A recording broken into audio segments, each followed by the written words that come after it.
Brightest blessings, beautiful souls. Welcome to the enchanting world of Bliss of Being, a sanctuary for your inner journey.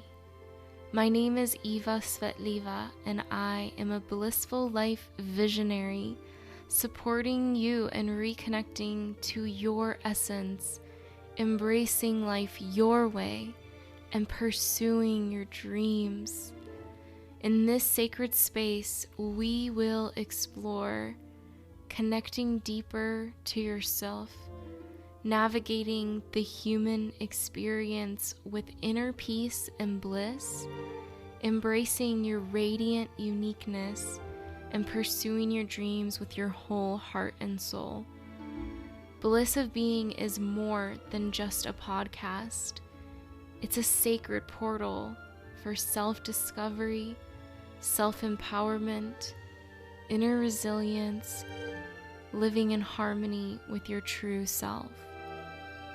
Here, you'll learn not just to exist, but to authentically be, empowering yourself to embrace your dreams and walk the path that resonates with the essence of your being.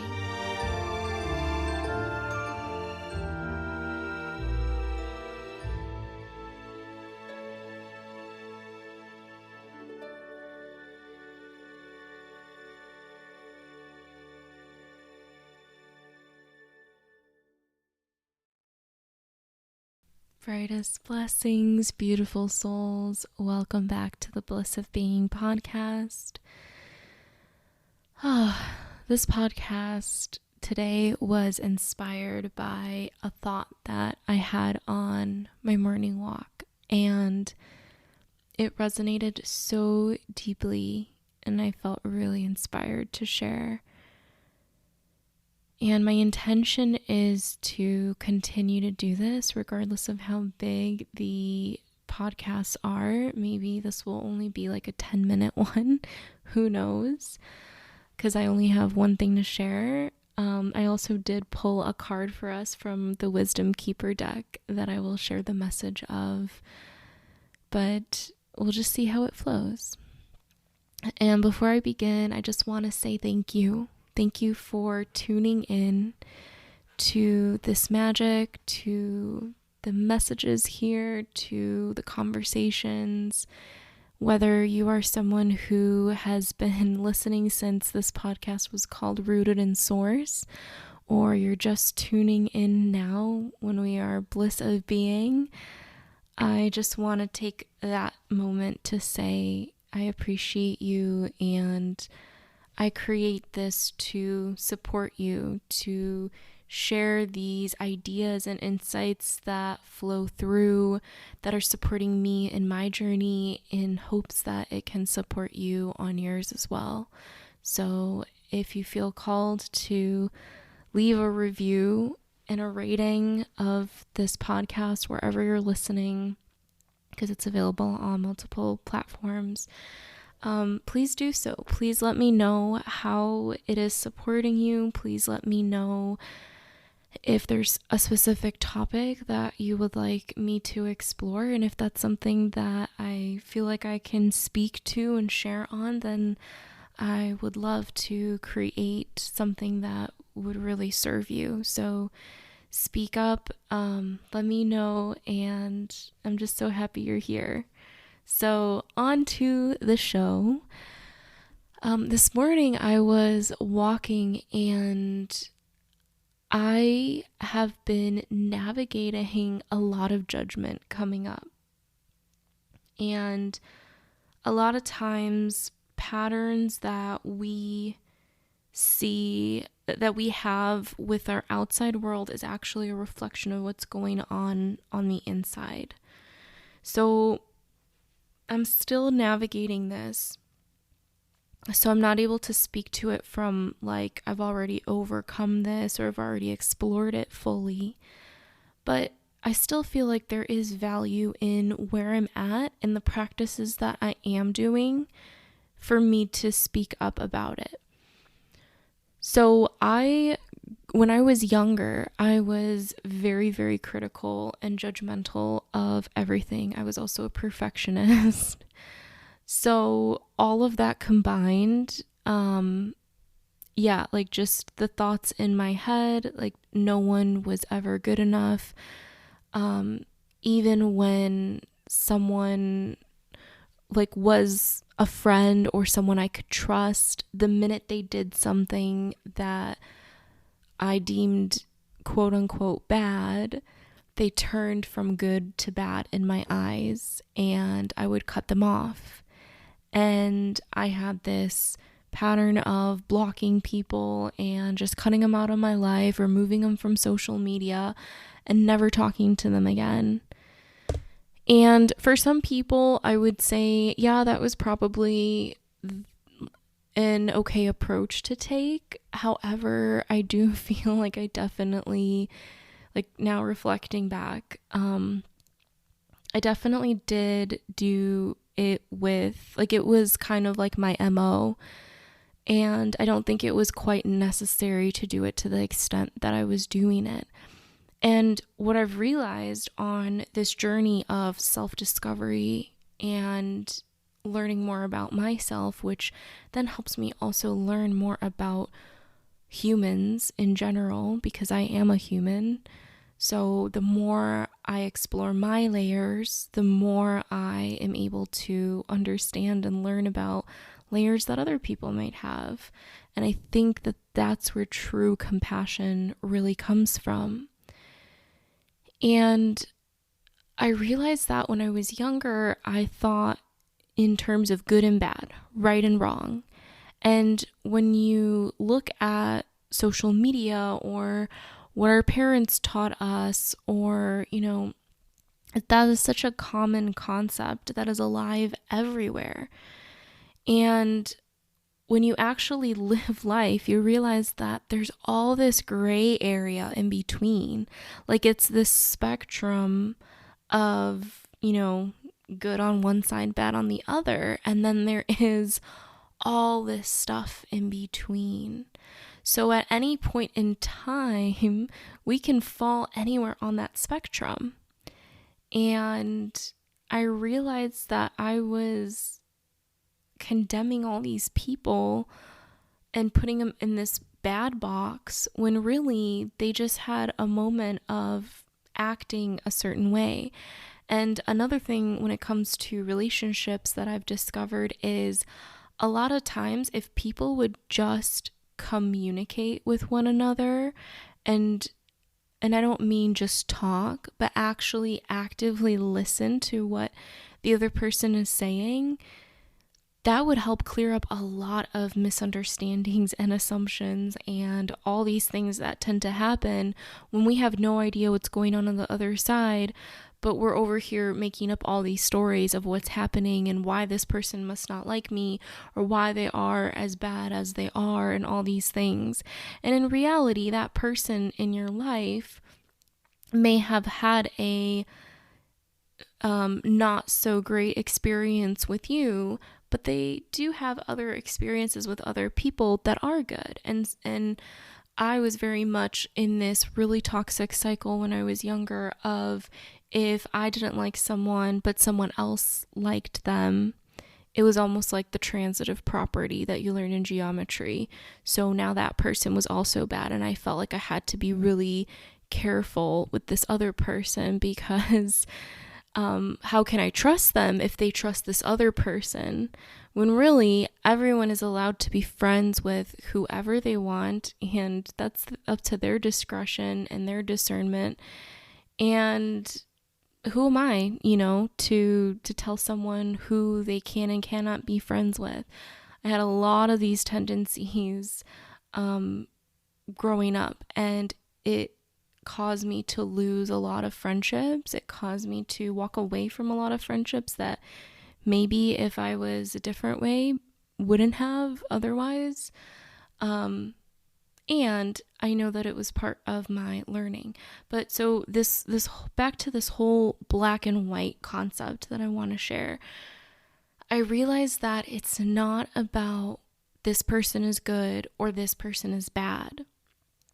it's that we all have moments in our life. I don't recall who said this quote, but I heard it and it rang so true for me. You have a number. When you come here on earth, you have a number, the year that you are born. When you leave earth, you have another number, the year that you leave. And then there's a dash in between. And that dash is what you choose to do with your life. So what does your dash look like? This really hit something for me. And I feel like it paints this picture of moments so beautifully. So that dash is made up of all of these moments. And really, when you think about it, it's not that this person is bad. It's that they have moments, and in those moments, they are choosing to behave in a certain way that we term bad, right? Because I always like to think about this, like if all the things we say as a society were, all the things we say that are bad as a society, like stealing, cheating, etc. If we grew up in a society that favored those activities, where those activities were quote unquote good, it shows you that it's all about the meaning that we're putting to things, right? So yeah, there's these moments. Everyone has moments, many moments in a day, in an hour even, and we get to choose what we do. And lately, what's been really supporting me, because to be really honest with you, there has been quite a bit of judgment coming up, and I know that it's also a reflection of the judgment that I feel inside myself, because there's a lot of self-worth stuff coming up for me lately. And I'm leaning into this practice that has been so supportive.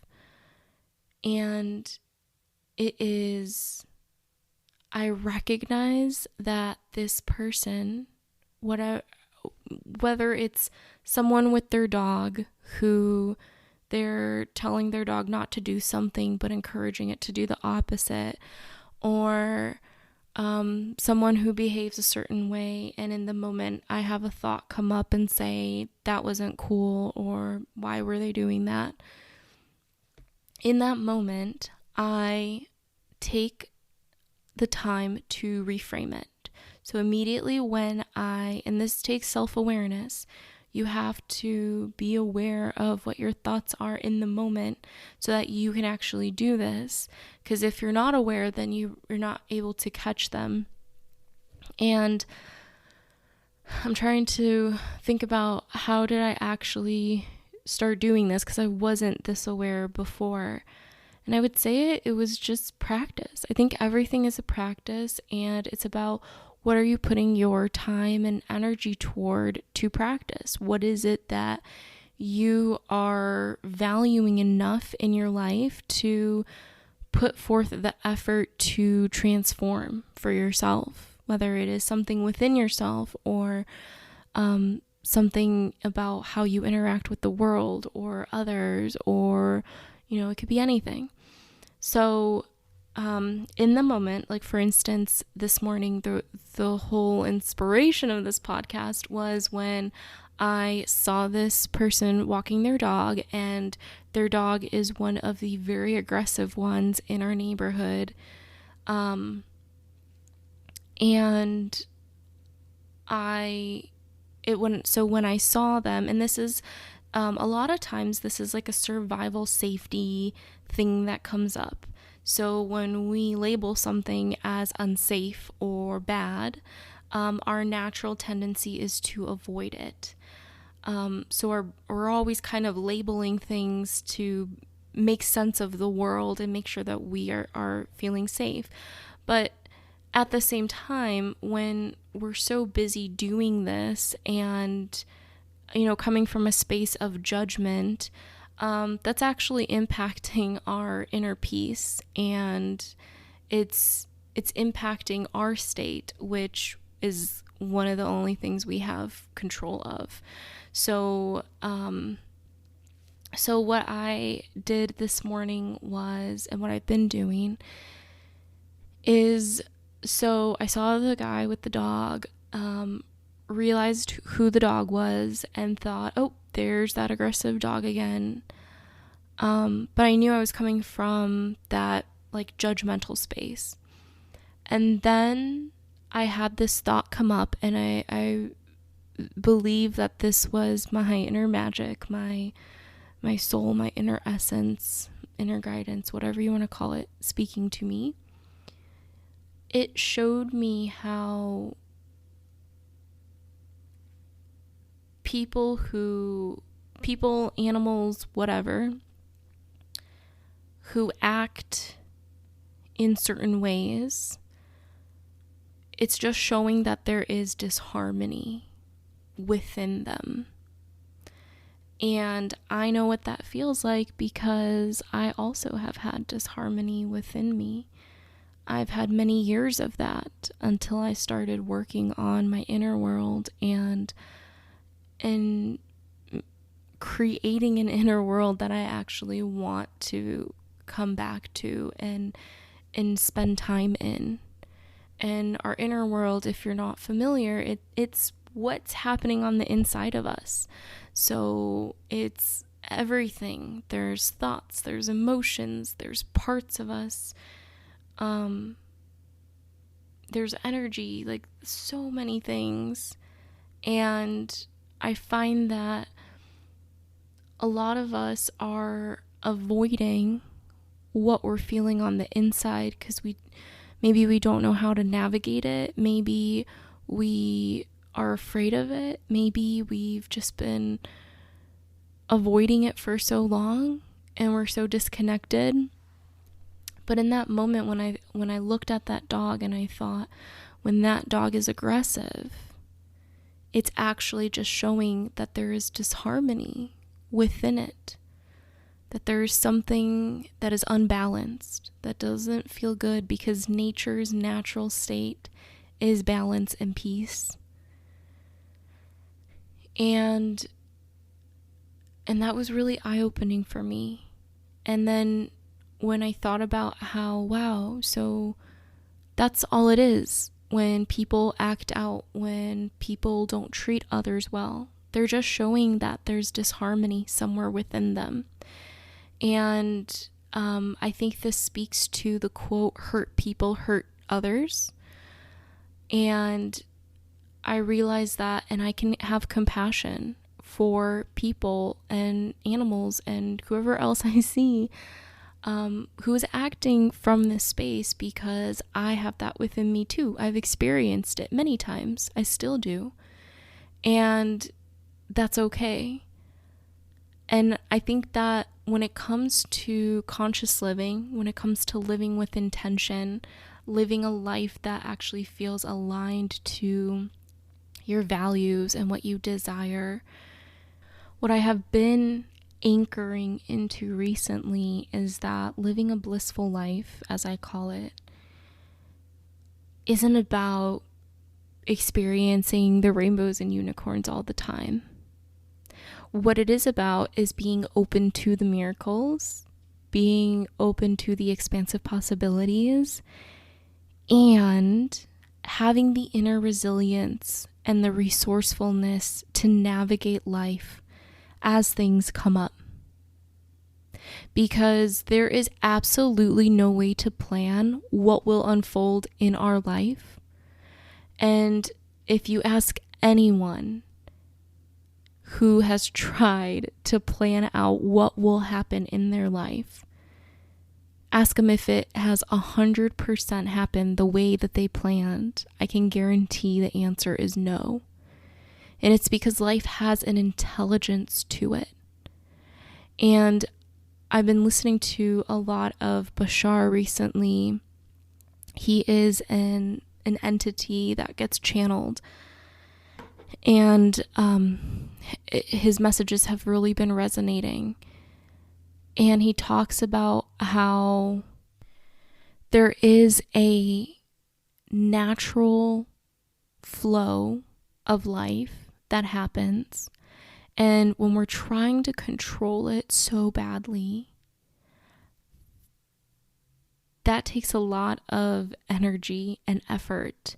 And a lot of times, things can backfire when we try to do that. But when we're able to kind of be in this surrendered state, and surrender doesn't mean you just allow anything and everything to happen, but it does mean you kind of take a step back, and it's almost like dancing with the universe, with God, source, whatever you call the higher being and power.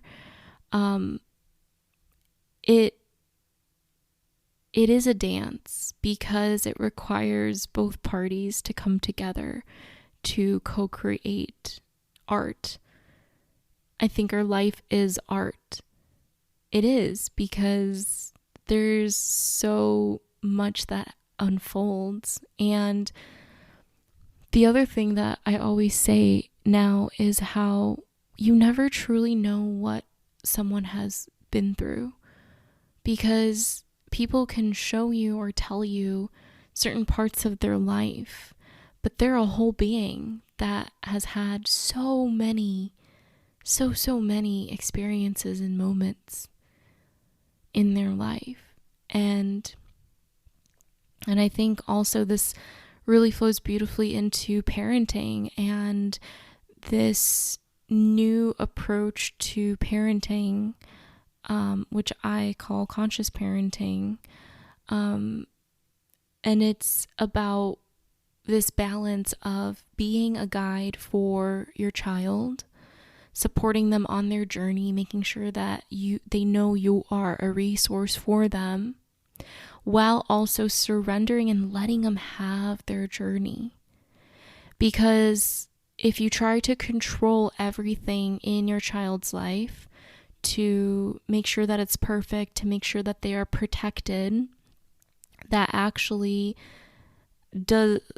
impacts them in a negative way, because then they are not allowed to have the experiences of life, and they feel like everything has to go a certain way, and they're not open to that intelligence of life. And I think that there's a lot we can learn, and there's a lot that can be explored in all types of relationships. Relationships are just mirrors for us. I mean, anytime we get triggered, anytime something comes up that we thought, we worked through, we're over, and then we realize, oh, nope, I'm definitely feeling some type of way right now. It's a mirror to show us where there's still work.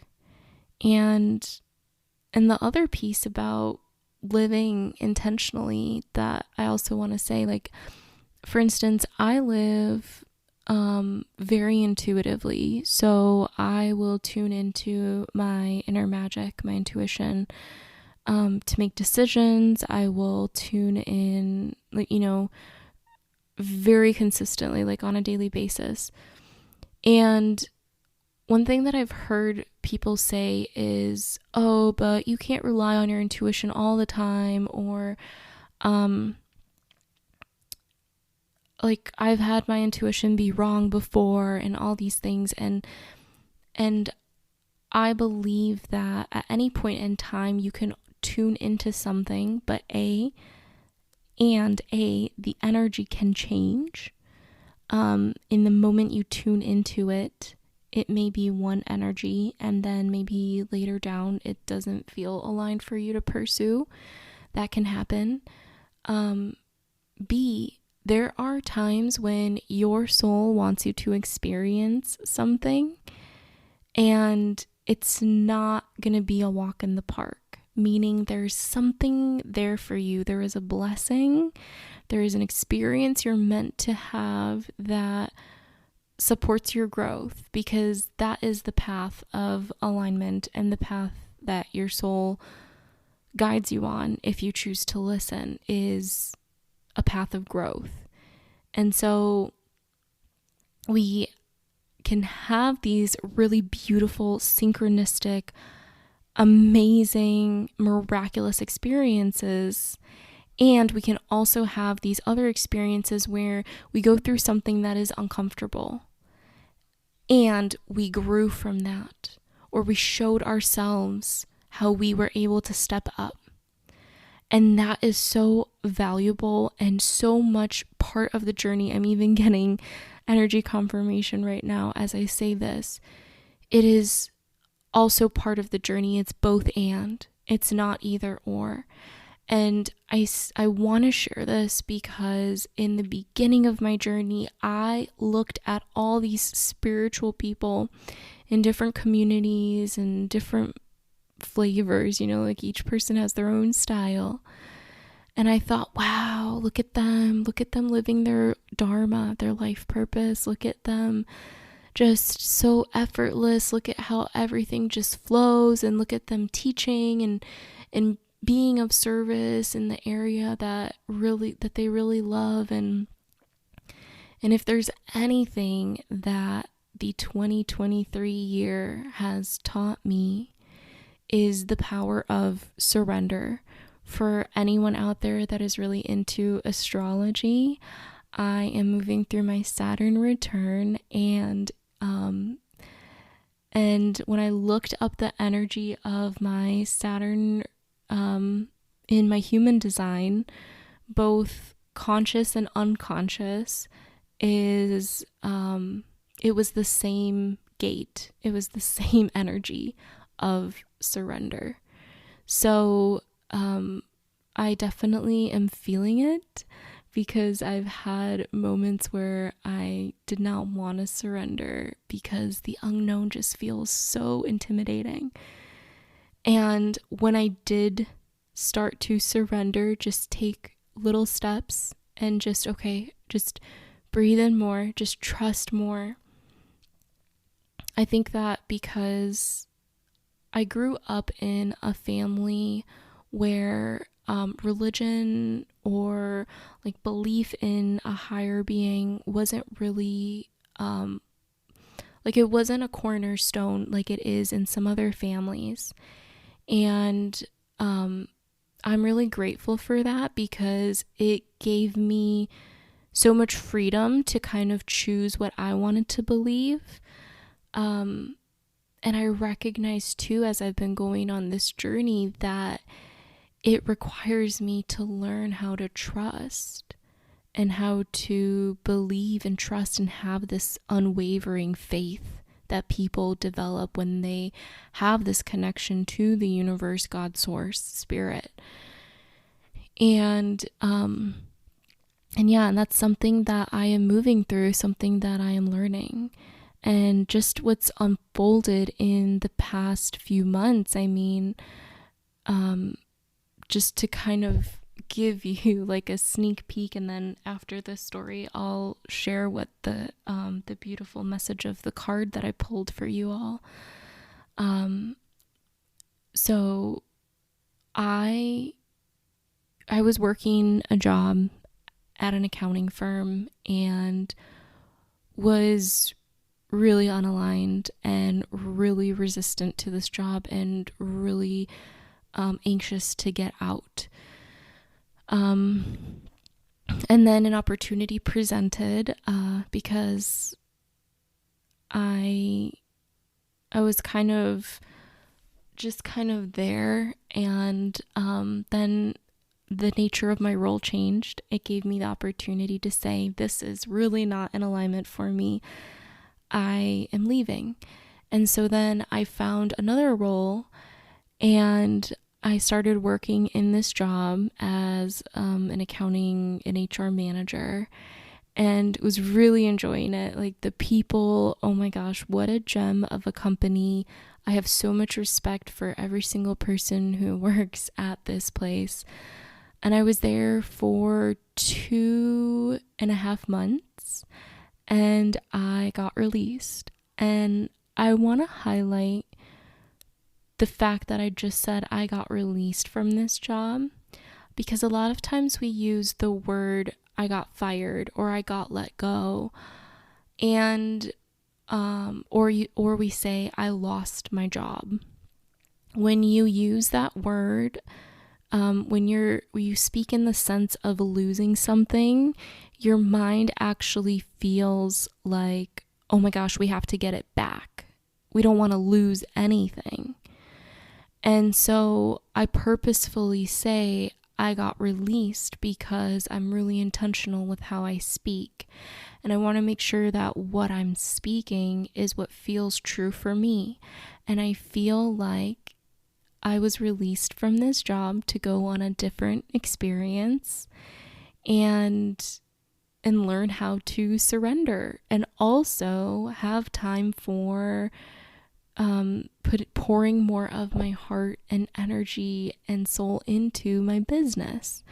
And so then I had a few months of a combination of searching for my next role, even applied for unemployment, and then eventually found a new role. And the way that this unfolded, it could not have been more clear, because I told the universe that I wanted a very clear sign. I said, please give me, because I didn't know if the way I was going to continue was through my business, because it had already taken off. I was working with clients, and that was really exciting, and I loved the freedom of scheduling my days and being able to be creative and create what I want and have time with the puppies at home. And then I was open to something else supporting me financially until I could get my business to be ready to get off the ground and be what I fully devote my time and energy to. Because there was a lot of grasping energy in my business, because if I couldn't see like the next client coming in, I would feel like, oh no, like I need to get another client in, because I want to feel that financial stability.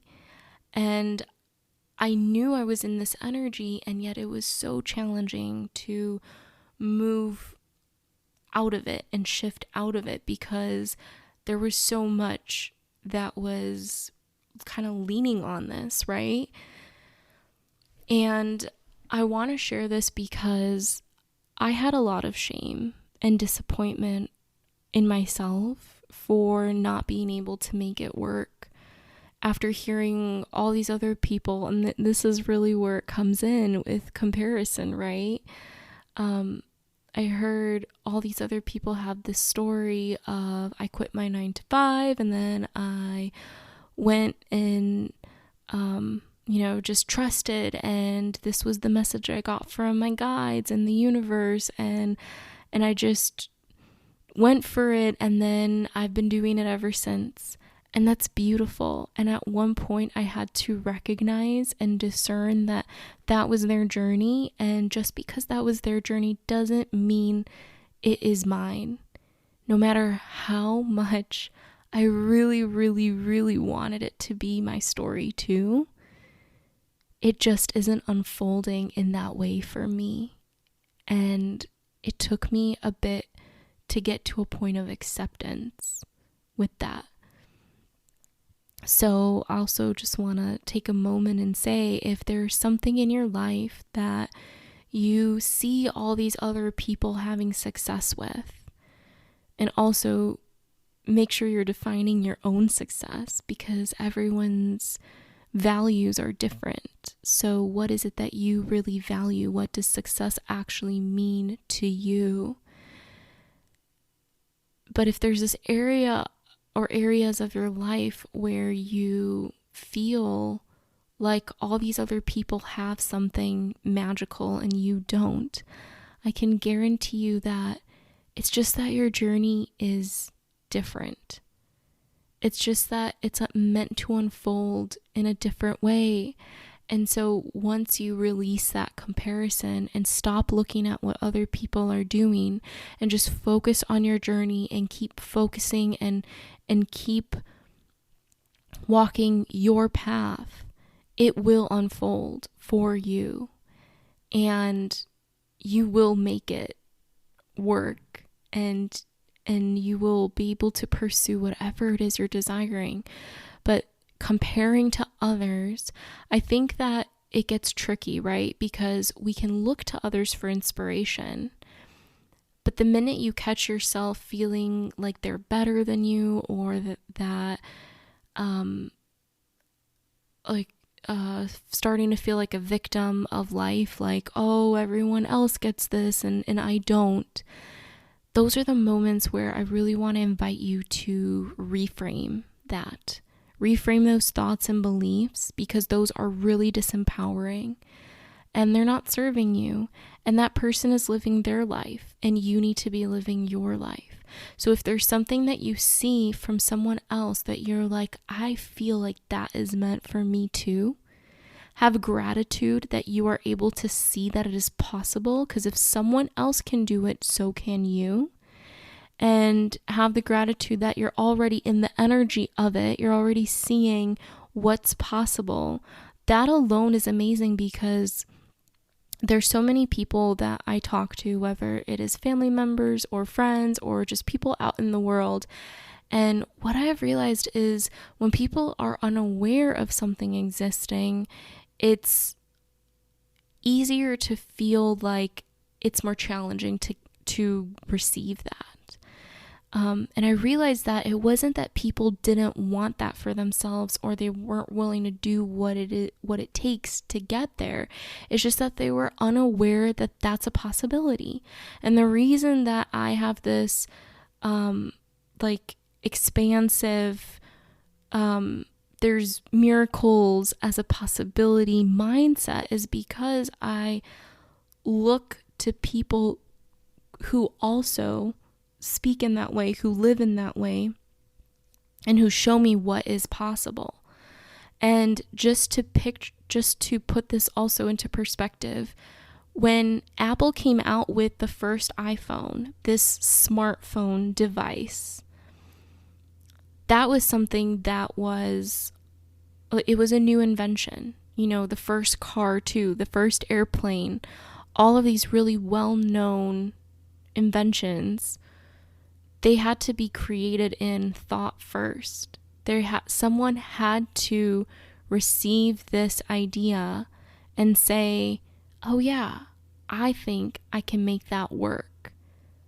And then go through the journey of actually figuring out how to make that work. And then now, look at us. There's how many airlines exist in the world, and how many types of car brands, and every phone now is a smartphone. So I think that this innovative, expansive mind space is so beautiful to be in. And some people may look at people who dream like this and say, oh, you're not realistic. But guess what? That person's not meant to be realistic. That person was meant to be a dreamer. And if you're someone who's meant to be realistic and that's what feels right and resonates for you, then that's beautiful. Keep doing that. But don't go and tell others that because they're not choosing your view, that's not okay, because we're all here on our own journey and it's meant to be unique for each and every one of us, even if we have similar experiences. This is another thing I have reframed. I used to say, oh, I understand how you feel, or say, oh, I felt the same way. I mean, what a common phrase to hear. And then at one point I realized, do I actually know how that person is feeling? Like, have I actually been in their exact shoes, in their exact experience? The answer is no. So what I've started to say is, I have had a similar experience to this, and I may not know exactly how you feel, but what you're describing, I have felt similar ways before, and so I can empathize with you on that. So just some food for thought. See, we're already almost at 40 minutes, and I guess this is all that was wanting to flow through.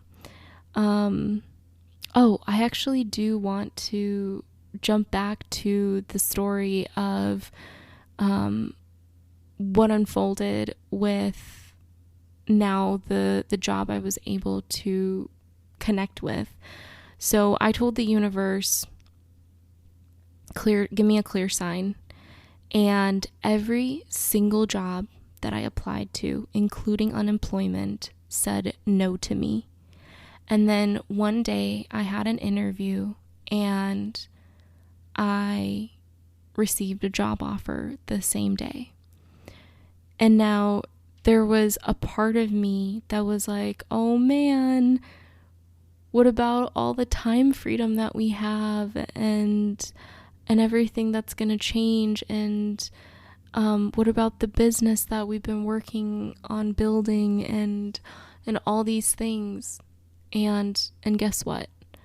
I am working at this lovely company to support myself financially, to show up and just be present and support them with what they need as well. And I am also working on my business on the side and continuing to allow that to grow in its own timing, because I am choosing to view my business as a flower, and that means that I can nourish it and do everything on my end, and I also have to allow it to bloom and grow in its own timing. So I'm no longer coming from that energy of I need this and I need that, and this gives me the space to really be creative and just allow things to unfold. And I still hold the vision and the energy of magic and my life unfolding and miracles happening and having blessings and being able to navigate the challenges and opportunities for growth with resilience and strength and resourcefulness. And what I do just want to share too with this story of how this unfolded. So when I was feeling like, a little bit of the contraction and feeling like, but now my whole schedule's gonna change and all these things, blah, blah, blah. I told the universe, okay, you know what? Tomorrow when I need to make a decision on whether I want to pursue this opportunity or not, just show me a sign, universe. So I surrendered it. I left it up and I said, I'm just gonna go about my day, and if I see a sign, I will know, I'll feel it. So as I am driving to the office to go meet the team, I had requested to do like a office shadow and just kind of feel it out and just make sure it felt like a good fit for me. So I'm driving and I'm seeing all these angel numbers, which is kind of my norm. I see angel numbers everywhere, on my odometer, on license plates, on documents that I'm working on my bank statements. Just this past weekend, we were walking around downtown and went to go pay parking, and when we got the receipt for the parking, it said that it was good until 3:33 p.m. So just beautiful synchronicities like that, always a beautiful confirmation for me. So was seeing all these angel numbers, and then all of a sudden my eyes landed on this license plate that said owl. And I love animals. I love animal spirits. I'm very connected to them. And I smiled when I saw this because I just thought, oh, how cute. I love owls. And then I didn't think anything of it. And then I get to the office and I'm chatting with everyone, asking some questions, getting to know some of the team members, and then I say, okay, you know, this is feeling good, and I accept the offer. And I'm getting a tour of the office space, and where my office would be. And I made a comment about, oh, I love that there's a window here. I love getting natural light.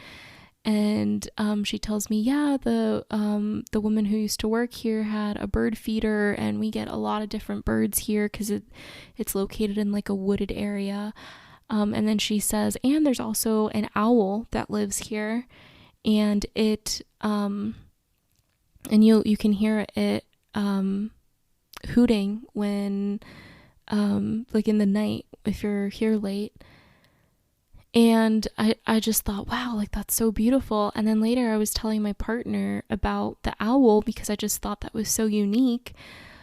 And then all of a sudden I realized I had seen that license plate earlier on the way to the office that said owl. And when I shared this story with my partner, I could feel that was my sign. That was my confirmation of, yes, this is your next step. And I did that with surrendering. I did that with saying, okay, I don't know what's going to happen, because I truly was in this space, and this is the space that can feel the most scary for people. And I mean, for me as well, including me. I don't want it to come across that like, oh yeah, I got this all handled, and it doesn't feel that way. This is the area that can feel the most scary to be in uncertainty of what happens next when things are out of your control, because I didn't know who was going to be interviewing me and if they would feel like it was a fit, or if my business was going to take. I didn't know what direction I was going to be going in, but I just said, okay, I'm open to what is in my highest good for right now, what will serve me the best, where I can show up and just be myself. And I had set intentions too, very clear intentions of what I was looking for in a work environment. And this job has all of those that I had written down, that I told the universe, this is what I'm desiring. So when we're in that space of the uncertainty, I just want to remind us that it's an opportunity for infinite potentials too. So next time you find yourself going down a downward spiral of all the worst case scenarios, I want to remind you that you can start going the opposite way and just start asking yourself, what is one best case scenario that could happen? What is a best case scenario that could happen here? And I promise you that when you start to train your mind to be open to this happening, your life transforms. I mean, very early on in my journey, one of the mantras, which is a phrase that you repeat over and over and over, kind of like an affirmation, that I was saying was, everything is working out best case scenario for me.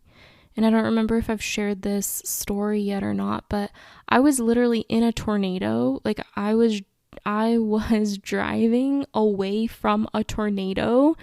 I was in a forest preserve walking, and I had no idea that there was a tornado watch happening until all of a sudden I looked up at the sky and it was very dark.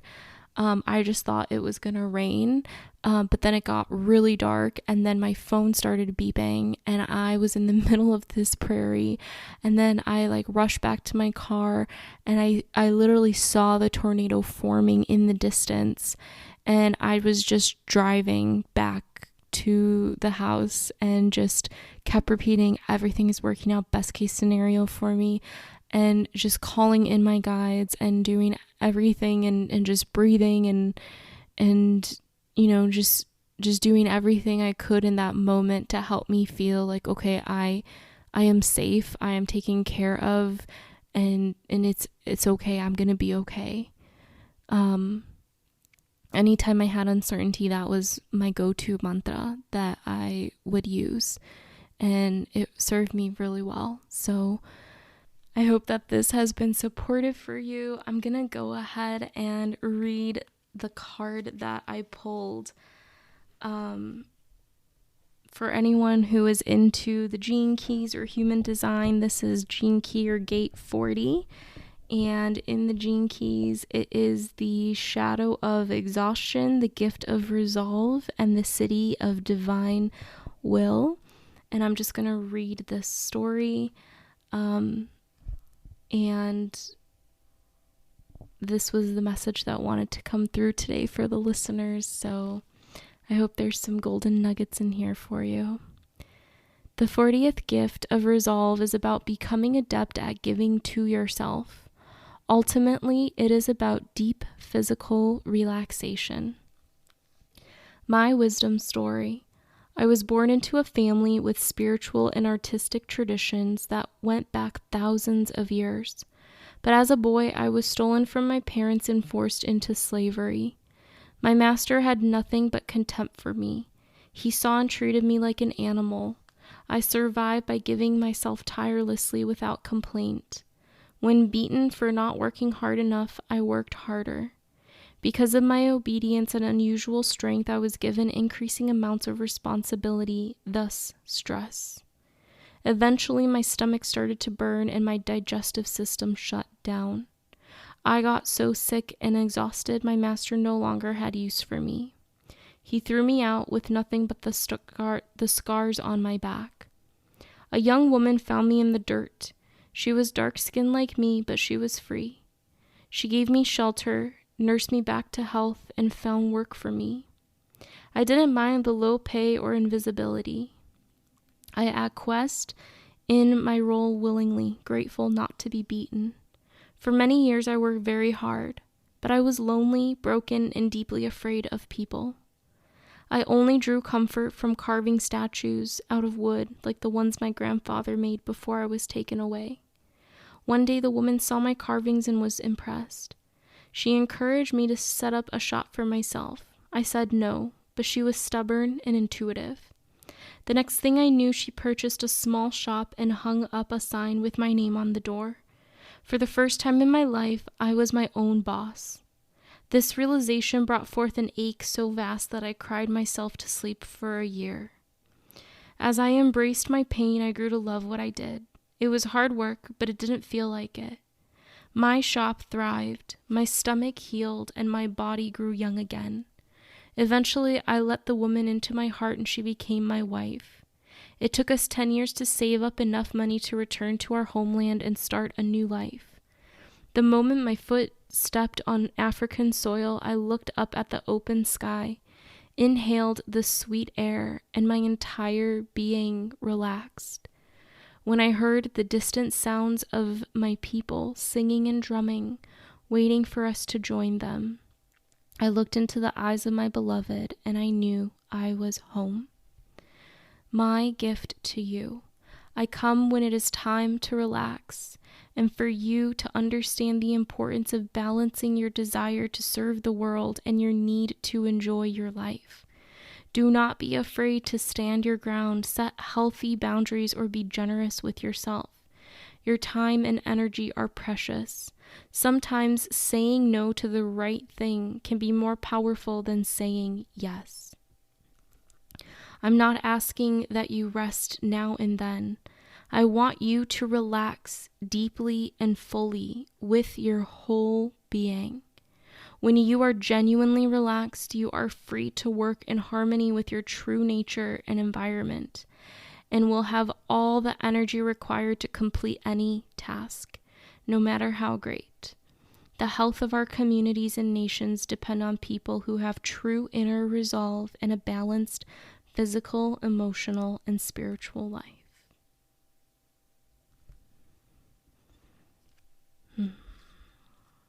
Thank you for tuning in to the magic, and I will connect with you next time. May you receive many, many blessings from my blissful heart and soul to yours.